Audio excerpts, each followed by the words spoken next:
Okay, and welcome back to What's New. Barry Schwartz here, got the whole gang. We are talking about a lot of interesting don't unsubscribe. Stop. They're gonna unsubscribe. What do we do? I wave to the people. Or wave. Wait. Act friendly. Stay around. All right. Mordy, what are you talking about? I've fallen and I can't get up, says Search Engine. I'll be talking about unshipping some features at Big. Greg? Google advertisers are seeing GPO in the wild.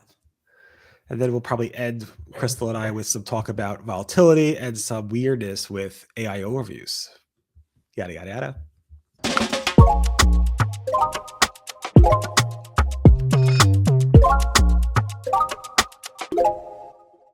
Oh man, where do you start with this? There's not the only video, by the way, but there was a video from a YouTuber. I've never seen him before, so I'm sorry. I'm not good at YouTube.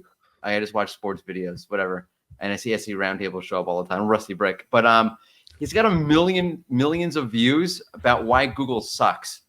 And it's not the only video out there that I've seen like this. Some of them are like really get things wrong, but this one kind of like was semi, pretty on point with a lot of the things that were in there. I don't know where to start because there's a lot. He goes through, and I had this the other day. As yesterday, actually. I had like a medical thing going on. It's okay. I'm fine. And I was Googling something, and it was just sponsor. And he pointed out in the video. I'm like, yo, like I need like real medical like information. I don't need like a sponsored thing. And he goes through in the video, like there's just tons of sponsors. You can't get to anything. It's a usual thing, like you can't tell what's sponsored or what's not sponsored. It makes Greg really happy.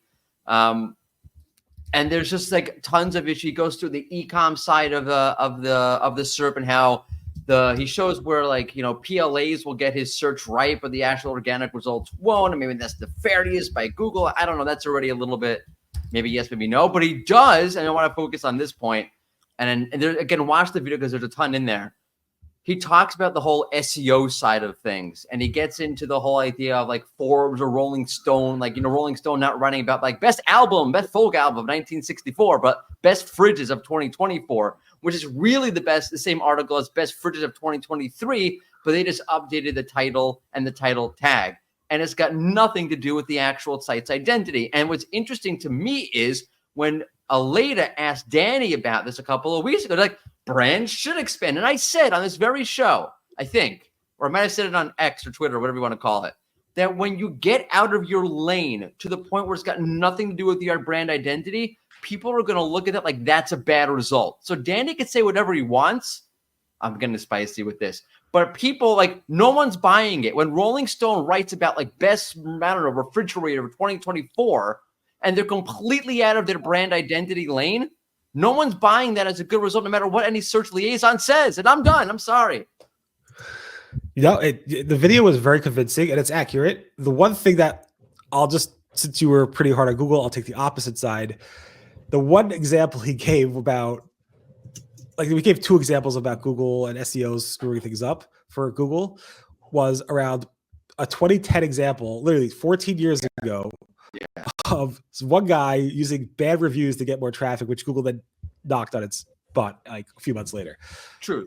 And that's like, like leave that aside. But I agree with you. I didn't bring that up on purpose because I thought it was a bad example. But if Google wants, and you could see in the video, like the way the algorithm is just structured just doesn't work. It doesn't work anymore. If Google, I've said this for a long time, I've been in a soapbox about this. If Google wants to start getting this right, it needs to understand what's in a site's lane and what's not in a site's lane.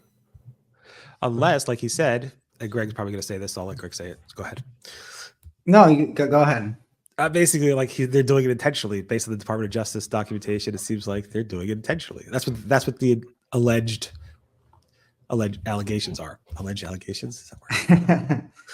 No, I just thought it was spot on with some of the ad stuff, and then how he brought it into the sponsored listings and shopping. I think that's a great point. Like the fact that you can go on. And it's gotten better. And we've seen over the past few weeks, lots of enhancements coming to shopping. But all of his points were, at least on the ad side, very valid. And there's an argument to be made that they aren't trying to be the best results for search engines. Yeah, I was thinking a lot about you when he was talking about the sponsored stuff and how great it is and how you should just, click on those stuff. That's why we're in demand. That's why we're in demand. Anywho, talking about other search engines, like we are. Microsoft's new CEO of Microsoft AI, Musafta Salami. I'm totally pronouncing that wrong. I don't know. Is moussaka like eggplant and like a meat dish? I gotta cut that, I guess. I don't know, probably not. Anyway, he said, simplicity is one of the core principles I've focused on. I'm so proud that the big team has unshipped 27 features. Being brave enough to undo complexity is important. He didn't say which 27 features they're undoing, but one of the bigger complaints about Bing is that it's too cluttered, it's too messy. And I haven't noticed it being unmessier. Again, these words that don't exist. But I felt it was interesting that he wrote that, and I'm very curious what those 27 features are. Anyway, I think it's pretty cool that he's doing this. It seems like there must have been some crazy internal fighting about this because the old CEO kept pushing new features left to right, cool stuff. A little cluttered, obviously. And then this new CEO comes in, he's like, we're all doing everything your previous boss did. It must have been so much internal fighting. But like Star Wars, let's undo the whole thing. Come in with the new people, undo the whole thing, destroy it. Sorry.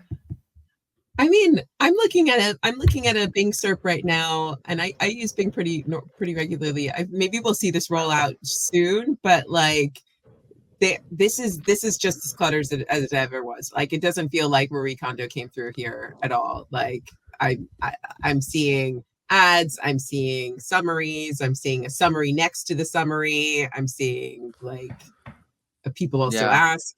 Like there's steps by steps. There's all kinds of stuff going on here. I'm literally searching for clutter, and it's pretty cluttered.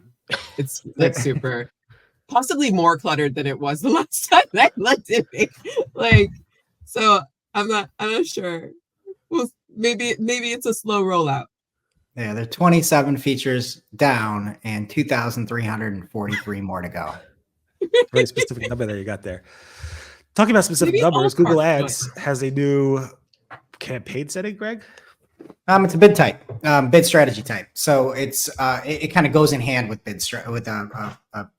I don't have this in my account, so I don't know necessarily how it's going, like how it's technically implemented. It seems like it's something you say target return on ad spend, and then it's a button that you flip on or off, and it's called gross profit optimization. This was talked about in Google Marketing Live. It was alluded to. People were pretty happy with it. They again talked about it after that. And one time they talked about it before that. But Casey Gill spotted this and posted on LinkedIn with the change. This is kind of a cool concept, but you just have to know what you're doing. And you should definitely, if you're an agency, make sure that your client knows what is happening. But you could put in your cart data and then your cost of goods sold. So how much it is to actually like how much you need to make basically profit on each product. And then you can set the optimization goal to its profit TROAS or POAS. So I can't see in this screenshot if it is a actual bid type strategy where it says instead of TROAS, it's PROAS or PTROAS. Who knows what it's going to be. But this is cool. And then you can say, hey, I want to make this much money on each product. Instead of saying I want to get this much back for my ad spend or return on ad spend, you can now say that you want to be able to get that profit TROAS back so you can go towards profit.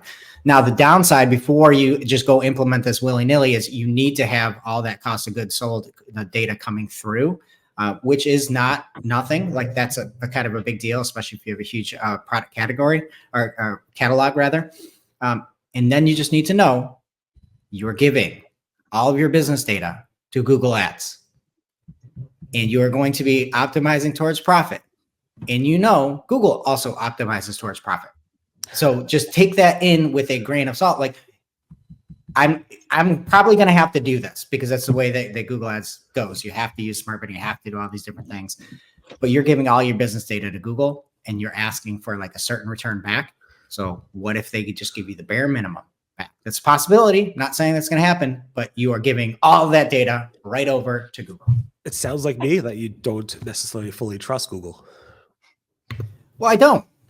I mean, we've seen it in the DOJ articles. I mean, it's like, who could look at that and trust it when there's not tuning and there's knobs and being turned and Cushions are being What's shaken. the saying? Trust but verify. Don't even trust here, right? Just verify. Yeah, and it's probably going to help. It's probably going to be great until it's not. That's just what happens with these things. It's just they're good until they're not. Right. But I think the other thing is that like good advertisers, like people who are good at advertising have kind of been doing these calculations anyway. Like I've certainly done ads before and people are like, we should spend this much on ads. I'm like, that product is $2.99, right? Like we shouldn't be putting like this much behind that if it's not giving us like that return on that, like for that keyword. It's just not like you can do the maths on that. And I guess the thing that I worry is that people will think that it will replace that common sense that you should be doing on your ads anyway. But to be fair, Crystal, when you're talking about shopping, you do not have keywords. You just have your product feed. Google matches everything, right? So you're not able to go, you can negative things out, but you can't go through and say, I just want this or just want this. So it is really hard to do e-commerce. Yeah, I mean, but like in my experience, we've previously been like, we won't put in anything that's under this value into the feed, that like the eligible feed for the thing, for instance. So I'm just saying that like, I'm just 100%. saying that, Yeah. 100%. This shouldn't replace that common sense.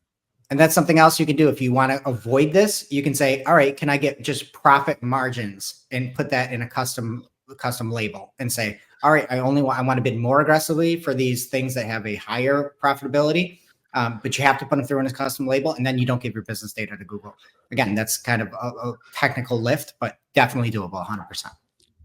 Cool. And then we're kind of a little bit long on time, but quickly, there was on Friday, Google search ranking volatility, which continued throughout the weekend. I haven't posted about it on October 11th. So if you want to go ahead and join the 200 plus comments that are trashing Google for killing their businesses, feel free to do that. And then also on October 11th, I covered this weirdness with that Lily Ray and Glenn Gabe noticed that when you do searches for some sites, the AI overview, when you specifically ask about what is this website or who is this website or whatever, sometimes Google won't show the website in the AI overview citations, but right below in the actual traditional Google search results, they will.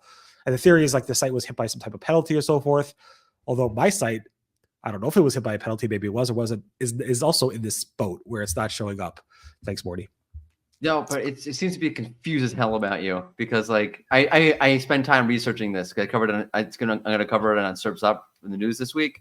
So sometimes you do show up. Sometimes your X profile shows up. Sometimes Apple shows up. They don't understand you at all. I feel like it's real life. No one understands you.